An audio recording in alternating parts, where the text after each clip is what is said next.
Les températures chutent en plein cœur de l'hiver et voilà que votre diesel ultra-moderne se met soudainement à cracher une épaisse fumée noire inhabituelle tout en bridant drastiquement ses performances sur la route. Vous branchez votre lecteur OBD2 et le code P202 saute aux yeux, indiquant que le calculateur principal n'arrive plus du tout à communiquer avec le circuit de commande du réchauffeur de votre réservoir de fluide de réduction, plus connu sous le nom d'AdBlue.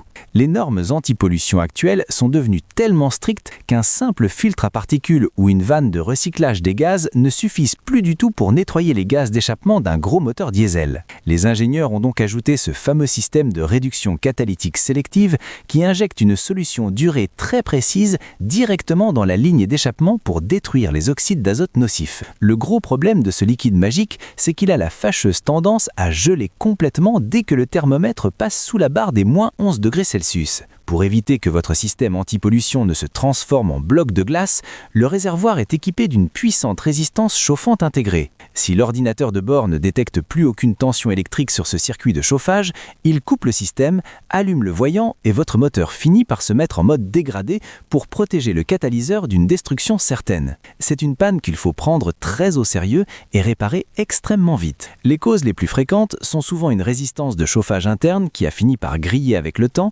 un fil coupé sous le châssis à cause des projections de la route ou un relais de commande totalement oxydé. Pour isoler la panne, il vous faudra sortir votre multimètre de confiance. Commencez par chercher un éventuel fusible grillé ou un relais défectueux dans la boîte à fusibles principale. Ensuite, glissez-vous sous le véhicule ou dans le coffre pour accéder au réservoir d'AdBlue. Débranchez la prise de la résistance chauffante et mesurez sa valeur en ohms selon les spécifications précises de votre constructeur. Si la valeur est à l'infini, c'est que la couverture chauffante interne est rompue et qu'il faudra souvent remplacer le module complet. Vérifiez également que le courant arrive bien jusqu'à la prise lorsque le contact est mis et que les températures extérieures l'exigent, car un faisceau abîmé est un grand classique sur ces systèmes très exposés aux intempéries.